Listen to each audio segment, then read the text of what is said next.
guess first you got to have a true freshman starting a middle linebacker in COC on Saturday, and obviously you wouldn't put him in there if you didn't think he could handle it. I mean, this isn't a thing where you play the guys who gives you the best chance. So, in your mind, it's just the second game. What makes him ready to do this? I guess on Saturday. Well, COC has a lot of physical tools. He's almost 6'2". He's 235 pounds. He has very good instincts. He has a nose for the ball, and I think. He's probably getting thrown in a little bit before his time, but that's how players develop. And I think he'll step up and play well for us. Do you think it helps too to have, whether it's you got Corey Jones on one side? I know Zach Berg's a young kid, but Ghali Muhammad plays a lot of football, a senior. How much is that going to help him on Saturday, having some veterans, around him? I think that's going to help him a lot. He's not going to have to make all the calls up front. We can rely on Corey and Zach and Ghali, and I think that, between the three of those guys, they'll get that front line up and be just fine. When you guys crunched the film and analyzed it against Texas, I mean, did anything stand out or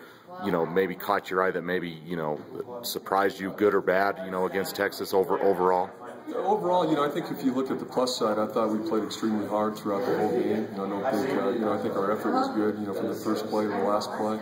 So I was real pleased with that. I thought for the most part we fit the run pretty well, very well, really. And we let 3 or 4 get out for us. They hit the one long run in the fourth quarter against us up the middle. That's something that we need to fix, and we just need to tackle better in those situations and be gap accountable. But they did run the ball 47 times. We won our share of battles.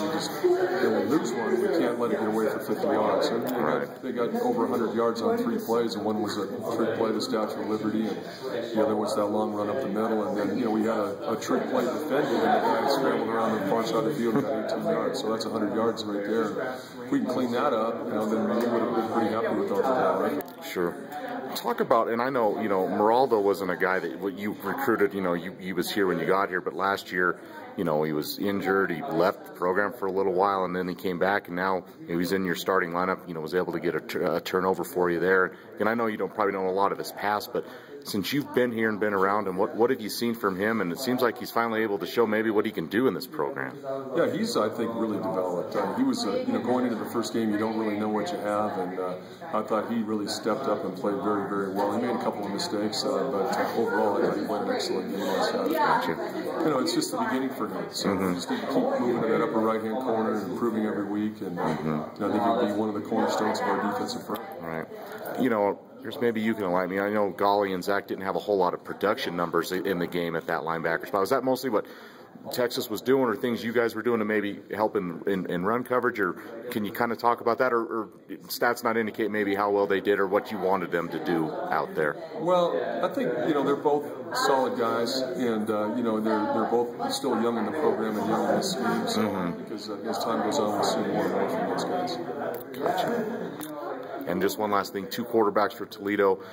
What concerns you about them? They seem like the one kid, Owens, can really run it a little bit better. Is it a big concern, or is it much concern with whoever's in there? Well, it's a concern what they do offensively. They were top 10 in the nation last year in both scoring offense and total offense. So their scheme is very, very tough to defend. And, those quarterbacks can run or throw.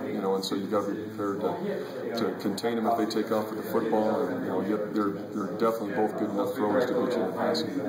Gotcha.